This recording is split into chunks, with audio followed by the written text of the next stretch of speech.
Simplifying the complex near-complex orthoptics in clinical practice. Deepa, an 18-year-old female, comes to the OPD with complaints of intermittent difficulty in viewing distant objects with glasses and blurring of vision for near. She gave history that she has been having progressive increase in refractive error for the past 1 year. Her refractive correction was -3 sphere in both eyes, with which she could see clearly up to 6.9 on Snellen's. With pinhole, her vision improved to 6.6. The blurring of vision for near and frequent change of glasses prompted an orthoptic evaluation. It is important to perform an accurate retinoscopy as part of orthoptic evaluation. Her static retinoscopy showed a refractive error of -2.5 sphere. The examiner found it appropriate to do MEM retinoscopy at this point. MEM stands for Monocular Estimate Method. It is an objective method to evaluate the accuracy of the accommodative response. This is done at 40 centimeters. Ask the patient to read a text from MEM target, which is attached to the retinoscope. Do a quick retinoscopy and neutralize the reflex as the patient reads the words from the MEM card. In most cases, there will be a width reflex corresponding to the accommodation postured farther from the patient than the stimulus. The amount of the lag of accommodation is the amount of plus lens corresponding to the movement seen. MEM retinoscopy in this patient revealed the accommodative status to be -1.25 diopter sphere lead of accommodation in both the eyes. This means that the patient is over-minused. Examination showed her pupils to be myotic. With a subjective correction of -4 sphere, she was able to read up to 6.6 clearly with near vision range of 20 to 30 centimeters. The ophthalmologist then proceeded to measure her near point of accommodation or NPA. NPA is the closest point in front of the eyes that is clearly focused. It often recedes with age. To measure NPA, first ask the patient to wear the distance correction. Ask the patient to hold the near vision card at arm's length and make sure the letters are clear. Now move the card closer towards the patient till she finds the letters blurred. Ask the patient to blink and clear the letters.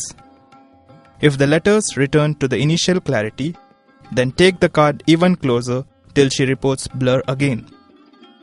If the letters fail to return to 100% clarity even with a blink, measure the distance from the spectacle plane.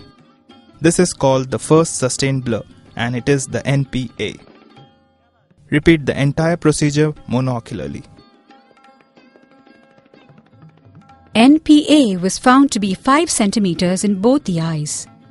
This was clearly abnormal for her age and suspicions arose in the doctor's mind that she was accommodating a bit too much.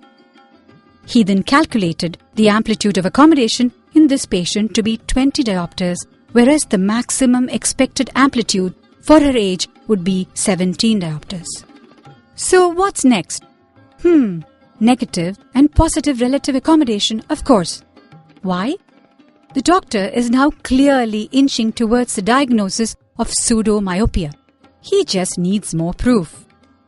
Negative relative accommodation or NRA is a measure of the maximum ability to relax accommodation while maintaining clear single binocular vision. With the patient wearing the best distant correction, hold the near vision card at 40 centimeters from the patient to keep the vergence constant. For NRA measurement, add plus lenses binocularly in steps of 0.25 diopters till the patient reports first sustained blur. Make sure that the new pair of lenses are in place before removing the previous pair. Then defog binocularly in 0.25 diopter steps. A high NRA finding indicates that the patient has been over-minused during the subjective correction. Positive relative accommodation or PRA is a measure of the maximum ability of the eye to stimulate accommodation while maintaining clear single binocular vision.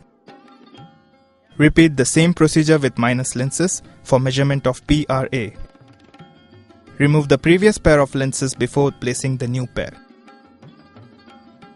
NRA and PRA in this patient was found to be +2 and -5 diopter sphere respectively. The purpose of the next test is for maximum relaxation of accommodation without cycloplegia, resulting in maximum plus for maximum visual acuity. So what test are we talking about? Borish delayed test, of course. After NRA is done over the subjective acceptance value for distance, direct the patient's attention to distant visual acuity chart. Defog binocularly in 0.25 diopter steps until the patient reads 6.6. The defogging should be done slowly to ensure maximum relaxation of accommodation. By doing this procedure, we will be able to reduce the myopic correction. In the case of Deepa, the correction was -2.5 sphere. Cycloplegic refraction revealed myopia of -2 in both eyes. Her cycloacceptance was -2.5, with which her vision was 6.6. During the post-mydriatic test, the patient preferred -2.5 in both eyes, which gave her a vision of 6.9. Next, the doctor decided to test the accommodative facility. Accommodative facility is the ability to rapidly change the refractive power of the lens to various focal distances while maintaining a requisite angle of convergence, or eliminating the influence of convergence. The testing procedure uses +-2 diopter lens mounted in a flipper frame. A flipper is a holder with 2 minus lenses and 2 plus lenses. Ask the patient to view the best corrected near visual acuity target at a testing distance of 40 cm through plus lenses first. Now ask the patient to flip the accommodative flipper as soon as the target appears clear. If the target appears blurred, encourage the patient to blink and try to make it clear. Count the number of times the patient flips the lenses in 1 minute. 2 flips are considered to be 1 cycle. Repeat the procedure monocularly.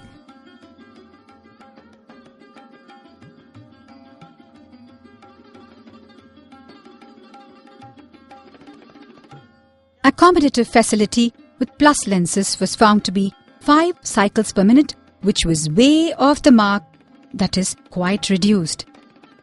Cover test revealed orthophoria for distance and 4 prisms esophoria for near, further supporting that the patient was indeed accommodating. The above findings led to the diagnosis of pseudomyopia. The patient was prescribed new glasses with the cycloplegic refraction for distance with accommodative flippers. And during follow-up, her symptoms had improved considerably and examination showed visual acuity of 6.9 with -2 sphere itself. MEM revealed a reduced lead of -0.5 sphere of accommodation in both the eyes.